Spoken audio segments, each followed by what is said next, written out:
Rachel at Roel, nako, hindi makain-kain ang mga pinagsasabi sa kanila.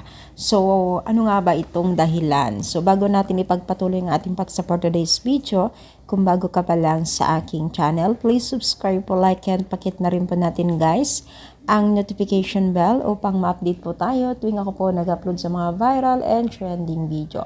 So, ngayon guys, naging usap-usapan po ang mga ilan na hindi kagandahan po ngayon na balita at talagang nakakasakit din ng sama ng loob ang mga komento po ng mga netizens.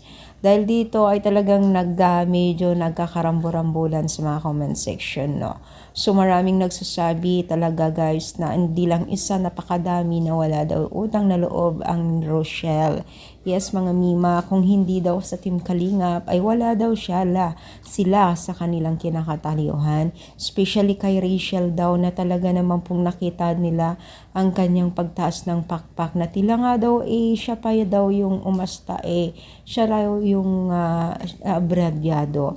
Pero kung tutuusin daw di umano ang Team Kalingap naman daw talaga ang dahilan kung anong meron sila ngayon sa buhay nila. At hindi daw nila nakita na nagpapakumbaba itong si Rachel at tila nga daw nakatapak ng animo ay hagdan pataas na hindi na bababa. So kumbaga gusto siguro ng mga netizens ay matuto din siyang magpakumbaba sa taong minsan natulungan siya at binago ang kanilang buhay at ginamit ng Panginoon upang siya ay umangat sa buhay.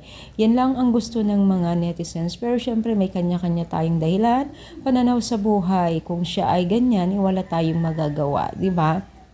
So, ano ang inyong masasabi sa mga daming issue? Comment down, palike po ang ating video. Thank you so much. God bless.